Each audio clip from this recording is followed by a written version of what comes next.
Hello and welcome to National Focus for Thursday, February 27, 2025. I am Julian Morris. In the headlines, 5 talented young women go after the Miss Dominica title tonight. Minor changes announced for this year's street jump up and concerns over the impact of U.S. guns on Caribbean crime. The details of the headline stories and more when we return.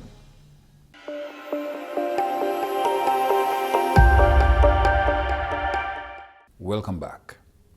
5 talented young women are set to take the stage tonight as they compete for the coveted title of Miss Dominica 2025. The 5 contestants vying for the crown at the Windsor Park Sports Stadium are 19-year-old La Vida Liverpool of Girodelle, contestant number 2, 23-year-old Mia Francis from Canefield, 20-year-old Tanisha Balsan of Forcani, 22-year-old Alia Jean-Jacques of Saint Aroma, and the 22-year-old Ruth Ann Henderson of Pichelin. We are going to be celebrating Thursday night show under the theme Olympia.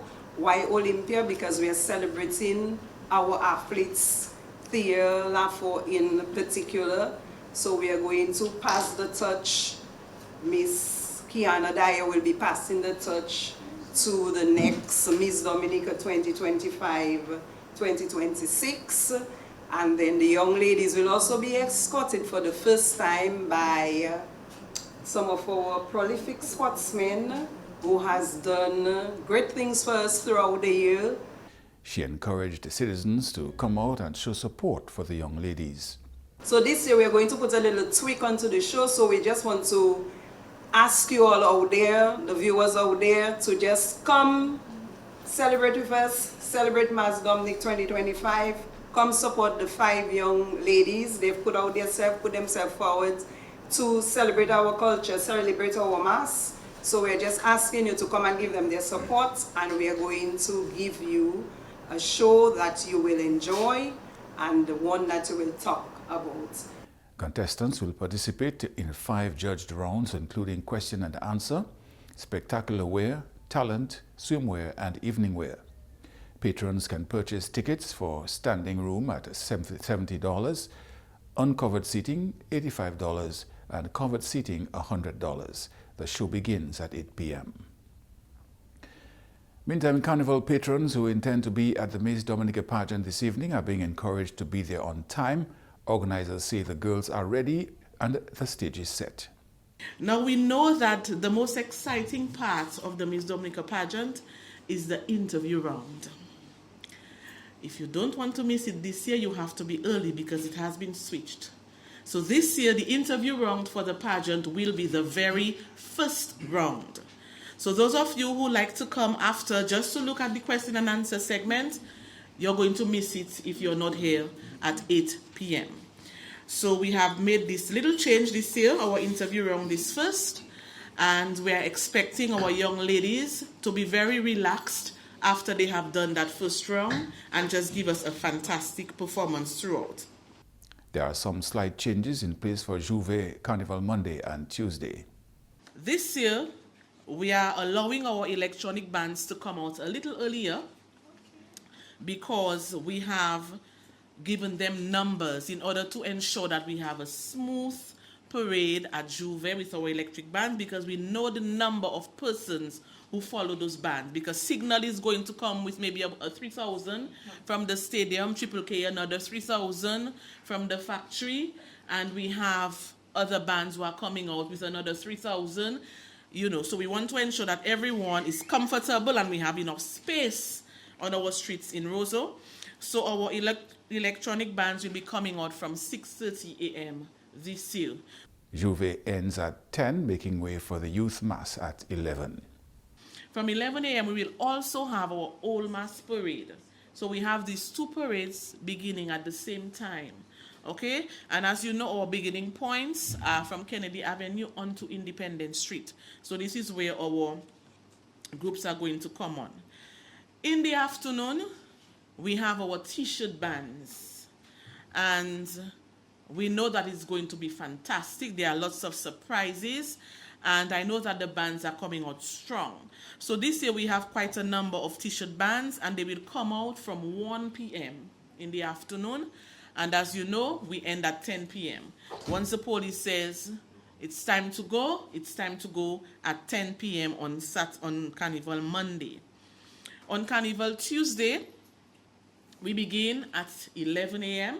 So we have what we call our Winners Parade first at 10 a.m. where we have all our contestants who have participated in the various pageants. So they will come on first, and then we will have our costume bands from 11 a.m. So 10 a.m. our winners, 11 a.m. our costume bands, and as usual, this year we have our two categories, our traditional costume bands. Those are our what we call our themed bands. So they dress based on a theme. And we also have our contemporary bands, which are our lovely feather and sexy bands. Carnival Street Jump Up ends at 10 p.m. on Tuesday. With this year's Carnival celebrations literally around the corner, the Ministry of Health, Wellness and Social Services is cautioning the public about the implications of the abuse of alcoholic beverages on one's health. We all know when we take a shoot or a taste of any alcohol beverage or rum that we immediately feel a fire in our mouths, right? That means inflammation. So sometimes we take it, and from the time we take the shoot, our face turns cross-thread. Yeah, that's why, because it's inflammation. And many of us, we feel that from the time it enters our mouth and our tongue, and it goes down our esophagus, so we feel the chalet show, and it goes into our abdomen. Of course, if we are feeling it that way in our mouth, and our mouth takes in so many hot and cold and spicy and all kind of thing foods, much less for what it is doing to the lining of our stomach. Okay, so alcohol is inflammatory. It causes redness, swelling, and pain. So the burning is the discomfort and the pain. Too much alcohol on an empty stomach not only irritate the lining, but also inhibit or hinder the absorption of nutrients. It also stunts our defense system. So it affects things like the normal bacteria that is in our stomach that would fight. You see the bacteria people like Ugly Willie had. Do you remember Ugly Willie? He could eat anything from the street and would not get sick. Our bodies, all of us have a few things in there, bacteria in there, that can fight other bacteria and protect us from getting sick when we eat something that is bad. But with alcohol and all of that, it affects that. It destroys it. So it destroys the lining that prevents us from absorbing the food that we need, but it also kills the different bacteria and flora that is important to help us fight, other bacteria and infection. Mrs. Shillingford says during Carnival time, the risk of letting down our guard is increased. This negatively affects behavior and places patrons at greater risks. We are brave and we feel invincible. So risk that we would not normally take, and things that we would not normally do goes out the door because we feel invincible. A lot of times people say that, but nurse, when I high, then I drive in the best. No, that's when you're most brave. That's when you feel you're invincible. You will overtake, you will speed, but no, you do not drive better. If you would have asked a friend of yours to maybe follow you when you drive home when you're high, they would see you certainly swaying. The other thing it does, it weakens your reflexes, right? So normally you would be able to have a reflex action to something that is happening when you're driving. But when you are high and so on, you feel you're brave and invincible, you may not be able to have that reflex as it should. And that is why a lot of times we have very bad accidents when people are high. She says the feeling of invincibility often leads to reckless and irresponsible sexual behavior, leading to unwanted pregnancy or sexually transmitted infections.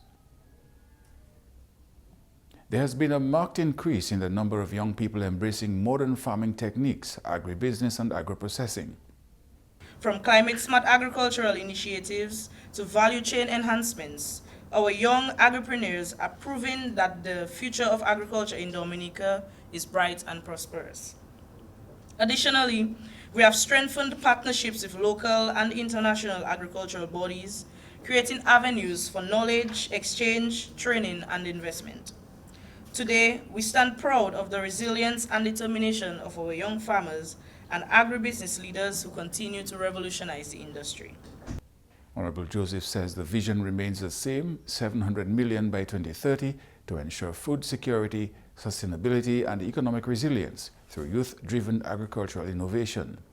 As part of the government's commitment to revitalizing the agricultural sector, we continue to align our goals with the National Resilience Development Strategy and the Ministry of Agriculture's Vision 2030. We are working towards increasing youth participation in agriculture through targeted policies and incentives, enhancing access to financing and technical support for young farmers, developing resilient agricultural infrastructure to withstand climate change and natural disasters, encouraging agro-processing and value-added production to create sustainable income streams for our youth, and promoting research and innovation in agriculture to boost productivity and efficiency.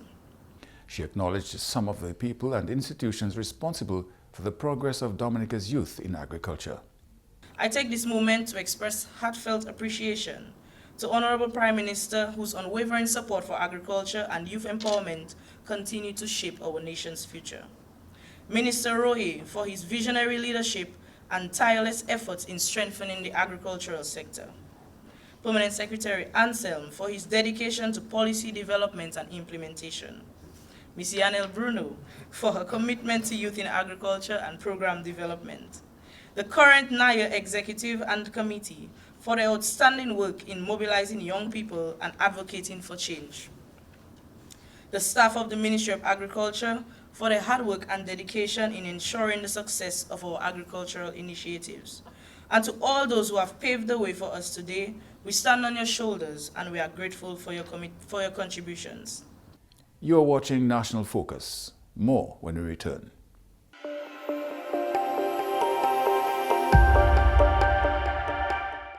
Welcome back. CARICOM Chairman and Prime Minister of Barbados, Honorable Mia Mottley, has raised the issue of the impact of outside forces of crime on countries in the region. We did not manufacture in the past, nor now, guns.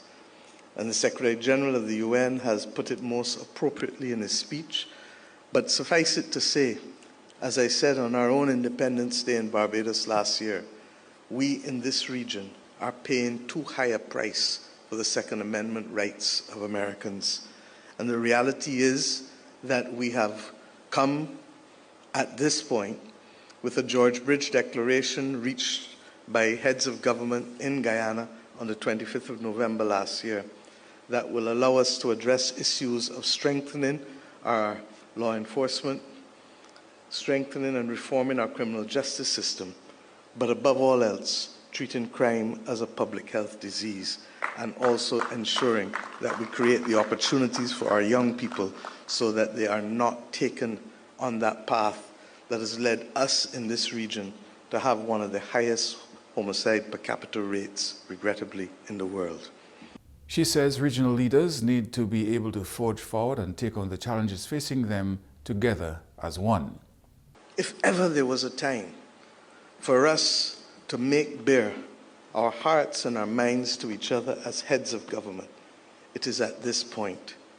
And I trust and pray that if we are able to do so, then we truly can hold hands and walk in lockstep.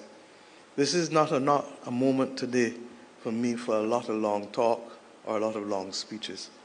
What is required of me as chairman is to ask each and every one of us to make that commitment to expose our hearts and our minds and find common ground and common purpose so as to ensure that as the world starts to fall in ways that none of us expected 20, 30 years ago or even 10 years ago, that we can hold a center, recognizing that we will always, always, always be stronger together. That's news. Now for your weather update. A surface to low-level trough is expected to produce periods of cloudiness with light to moderate scattered showers over the island during the next 24 hours.